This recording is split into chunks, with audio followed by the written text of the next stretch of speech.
So my topic for today actually, as you can see, is data sharing and privacy protection. Now, data sharing, just to situate or to put this particular concept into context. This morning, we've been given a lot of information regarding the basics, the principles of data privacy. Starting from general principles, some definitions for very critical terms that we should be now familiar with as both data subjects and at the same time personal information controllers, or for others, maybe personal information processors. This afternoon, we delve deeper or we dig deeper into this creature that we call data privacy, still with the same objective of helping you out in terms of complying with the law. If it has not been said enough, the Commission wishes to emphasize that it is not out on a witch hunt after having issued this IRR, these two circulars and then two forthcoming circulars. It would not be diving into that sea wherein it's out to make examples of anyone or some organization or some person outright, because we understand that this particular topic is quite new, and for many of us, it requires some time to digest or to absorb what exactly these things mean. So data sharing, for my particular topic, the legal basis that you should be looking at would be, or the primary one would be NTC Circular number 2 or 16-02, which has reference to data sharing agreements involving government agencies. Now, for those of you who are not in government, this particular circular will still affect you in the sense that if you happen to share personal data with a government agency, then you will fall under the scope of this particular policy. But in general, if you are not a government agency, and I guess for government agencies as well, one should also take a look at these particular provisions of the implementing rules and regulations of the Data Privacy Act. Now, data sharing, just to provide you, I suppose, with a very short or brief and accurate definition, simply means the disclosure or transfer to a third party of personal data that is currently under the control or custody either of a personal information controller or, in some cases, personal information processors. Now, just some key points, I suppose. When we say third party, the assumption here is that the first two parties are simply the data subject and the personal information controller. In some cases, you have some personal information processor there, but even the processor will only share personal information upon the instructions of the personal information controller. So, para simple lang muna, the two primary characters in a data sharing agreement would be the personal information controller. So if you collect the information from the individual and you have some purpose for processing that personal information, personal data, then you are a personal information controller. And then you have the data subject. Now, the third party comes in here is when you, as a personal information controller, decides to share this trove of personal data with another person, whether it be juridical or natural person. What should we keep in mind, especially in relation to these two related concepts of outsourcing or subcontracting? Because I think maraming nagtatanong sa amin in the past, dahil nalilito sila, parang when information is transferred from a personal information controller to a personal information processor, hindi ba sinishare yung information dyan sa ganyang arrangement? So, kailangan ba may data sharing agreement? Ang simple answer there is no. Because under an outsourcing or subcontracting agreement, you, as a personal information controller, transfer or share personal data to this other person or persons for their own purposes. Example, let's say government agency. If DOH collects, or let's say PhilHealth collects personal health information regarding its clients, uh, and it processes those or their personal data pursuant to its mandate for health-related purposes, let's say, and then decides to share it with DSWD, and then DSWD uses that personal data for social welfare, for social welfare programs, not for any health-related reasons. So in that scenario, you have a data sharing agreement in place. As opposed to, let's say, if you are LTO and you collect all this personal data from drivers, from the public, but you are incapable yourself, your facilities, your infrastructure is incapable of doing the nitty-gritty, the more complicated processing of personal data. So you get an external party to do that processing for you. Then in that scenario, you have a subcontracting or outsourcing agreement. So in other words, that other party is processing that personal data not for any other purposes, but for your purposes. Inutusan mo lang siyang i-process. Unlike the first example I gave you, PhilHealth sharing personal data with DOH. PhilHealth, meron siyang sariling reasons for collecting and then for processing those personal data. And then DSWD may be interested in those personal data dahil meron din siyang sariling purpose. Hindi dinidikta ng PhilHealth sa DSWD kung paano niya ipaprocess or kung saan niya ipaprocess. Kung ano yung reasons na yun, dapat nandoon yung sa data sharing agreements. So that I hope explains well to you the difference, or at least the concept of data sharing versus or as opposed to the concept of an outsourcing or subcontracting agreement. Okay, from data sharing, we go to the concept of a data sharing agreement. So, simple lang naman din. So, if you understand now what is data sharing, then a data sharing agreement simply embodies or puts into writing all terms and conditions of that data sharing arrangement. So, it could be a form of a contract or a joint issuance or a similar document. So, bigyan ko na lang kayo siguro for now para mas malinaw. No? So, for those in the health sector, I suppose you're already aware of the Philippine Health Information Exchange. So that's one clear example of a data sharing agreement.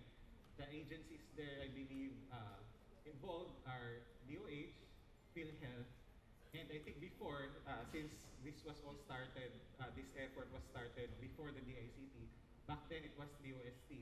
So I suppose now it transforms, or at least the DOST in that particular arrangement is replaced by the DICT. I already mentioned the example of DSWD. I'm quite aware that the listahanan data in the hands of DSWD, a lot of other government agencies are interested in that particular data. So when those data are shared with those other agencies for their own purposes, then you need or we need a data sharing agreement to be put in place. Okay. Another important note that we should remember when we're talking about data sharing agreements is that only personal information controllers can be parties to a data sharing agreement.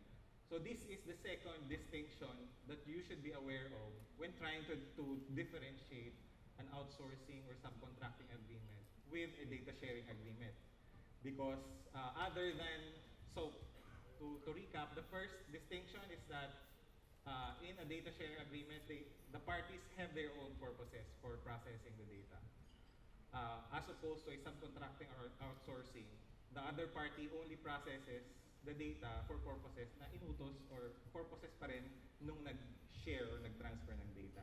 The second distinction is that in an outsourcing or subcontracting agreement, as a result of those conditions, one party is a personal information controller, while another party is a personal information processor. Why is this distinction important? Because under the Data Privacy Act, a lot of obligations or duties are imposed on personal information controllers. So kung personal officer ka under the law, you have less things to worry about, but not, of course, never, of course, na hindi mo masasabi na wala ka ng kailangan gampanan because the law still requires you to comply with the law. But the law simply assigns or obliges personal information controllers more in terms of following the provisions of the law. Distinguish it from a data sharing agreement. In a data sharing agreement, all the parties are personal information controllers. So doon sa binigay ko example, PhilHealth sharing information with DSWD, then both sila personal information controllers kasi kinokontrol nila ang pag-process ng personal data for their own purposes. So both din sila obligadong sundin yung mga nasasaad sa batas, sa IRR, and sa issuances ng National Privacy Commission. The general rule when it comes to data sharing is that as much as possible, or not as much as possible, the general rule rather is that when you are a personal information controller and you intend to share the personal data that you are collecting with other entities, other persons, other organizations, you must always secure the consent of the data subject. Kung i-review nyo ang data privacy principles, rights of data subjects, you will understand bakit ito yung general rule. But like most general rules, kaya nga siya tinawag na general rule dahil meron tayong exceptions na sinasabi. There are instances wherein ang batas mismo nagsasabi na mag-share kayo ng information. And in those instances, under the Data Privacy Act and the IRR and the issuances of the NPC, we fully recognize those types of arrangements. I think for now, ang example na naisip ko, I was asking my colleague earlier, you are aware, of course, of the CISA, or the Credit Information Systems Act. So under that particular law, credit facilities actually are obligated to share personal data or credit data with the CIC, Credit Information Corporation. So that's one example of a data sharing na under the law, kailangang gawin ng mga parties involved. Take note though na although sinasabi ng law hindi kailangan ng consent, the law does explicitly say na those credit facilities have the duty to inform the borrowers na sinishare nila yung information na yun with the CIC. So I hope clear yun for you na general rule, if you plan to share, secure consent sa pag-collect nyo pa lang ng information. Unless you can point to some law na sinasabi na itong kinokolekta namin, obligado actually kaming i-share sa iba. Otherwise, kami naman ang mananagot under those other laws or policies. Next, by the way, I will only be explaining data sharing to you using 6 simple points, and I think nasa 4th na ata tayo. So, contents of a data sharing agreement. This also is parang alinsunod or is in line with the right of the data subject to be informed of the processing that you will be doing regarding their personal data. This is also in line with the data privacy principles, especially yung nabanggit kanina ni Commissioner Laboro regarding personal data being processed lawfully and fairly and lawfully. So, what should a data sharing agreement contain? First, you should include in a data sharing agreement the purpose of that particular arrangement. So, I think medyo straightforward to. Sabihin mo dyan sa data sharing agreement, bakit nyo kailangan to begin with is mag-share ng personal data. And under the circular, if you would notice, data sharing there is pursuant to the delivery of a specific public service or the performance of a public function. So, kung ganon ang sitwasyon pagdating sa sharing, so the data sharing in your case, then you should also indicate ano yung public function or public service na gusto nyong gampanan or gusto nyong may deliver. Next, sino ang personal information controllers?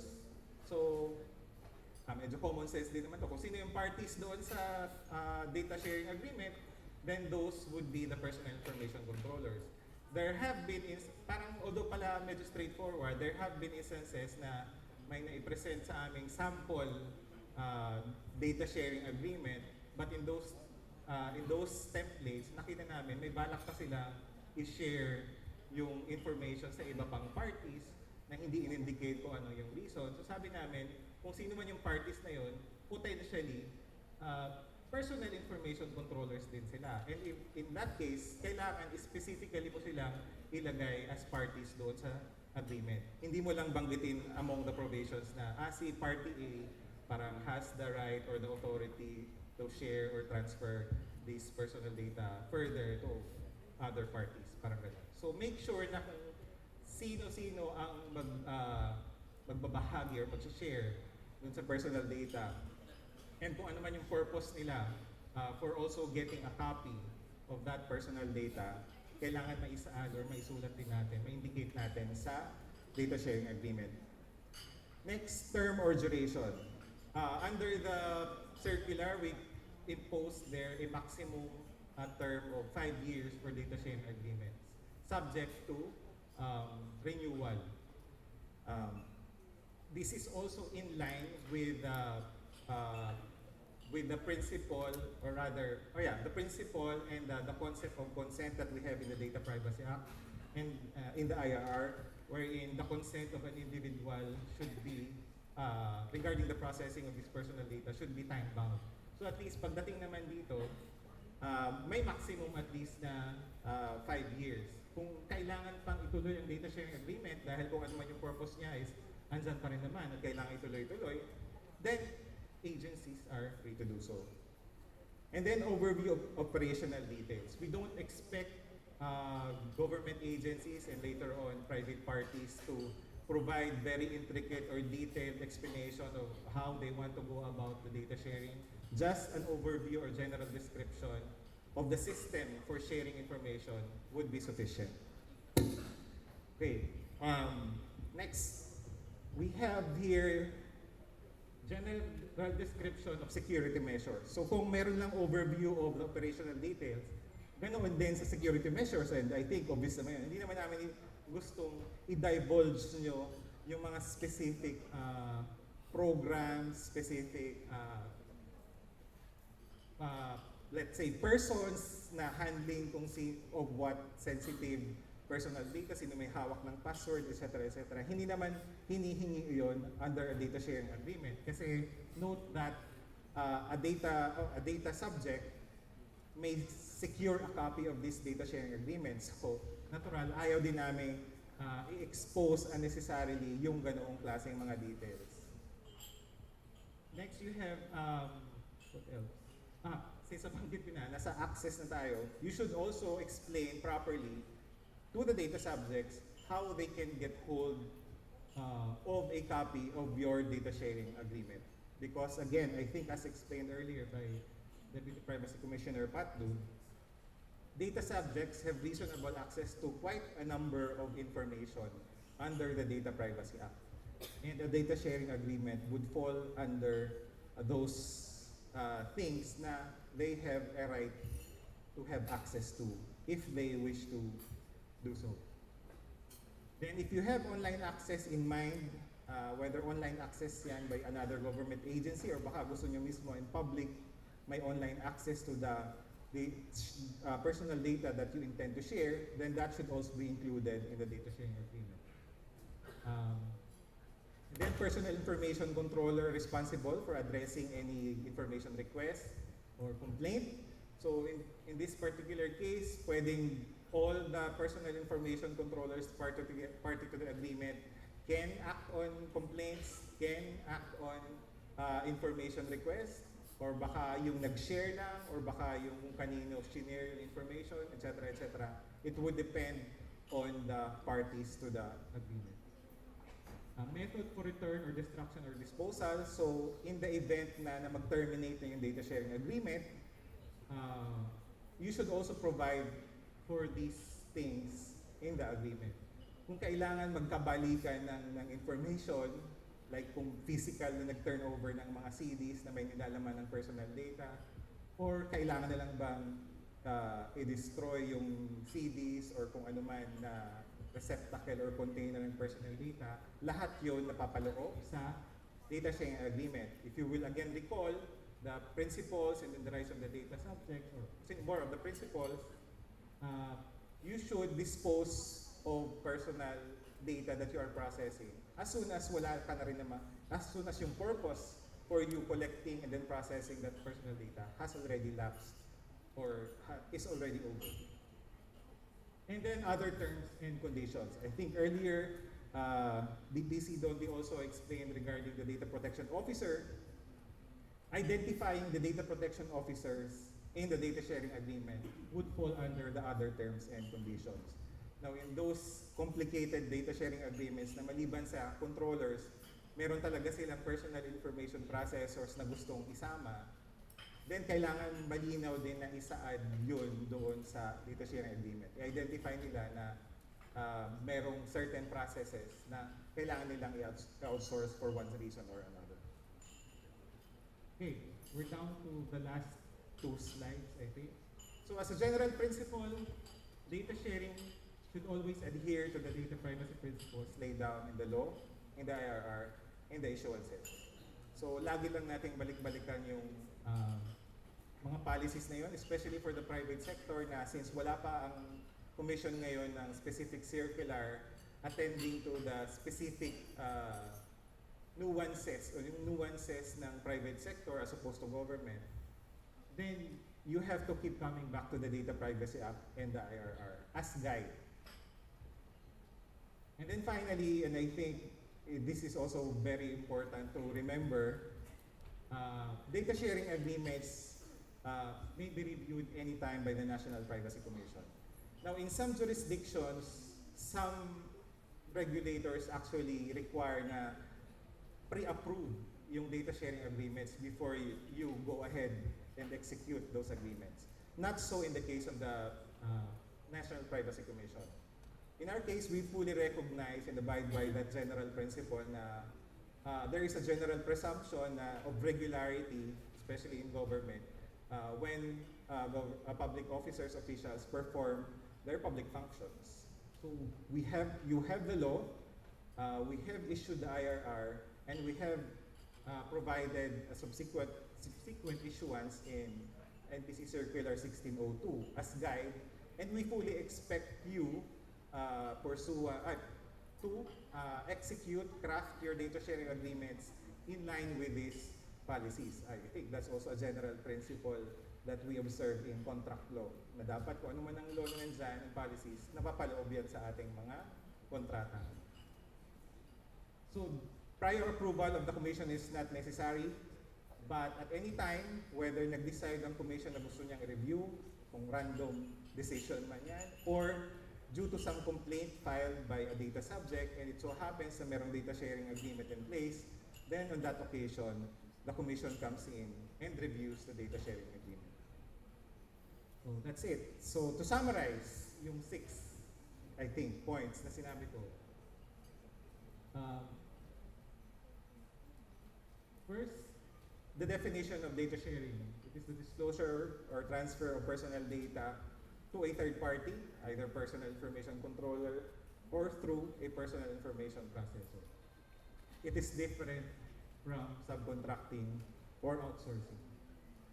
Next, unless provided by law na hindi kailangan, consent of the data subject is always necessary in executing or entering into a data sharing agreement.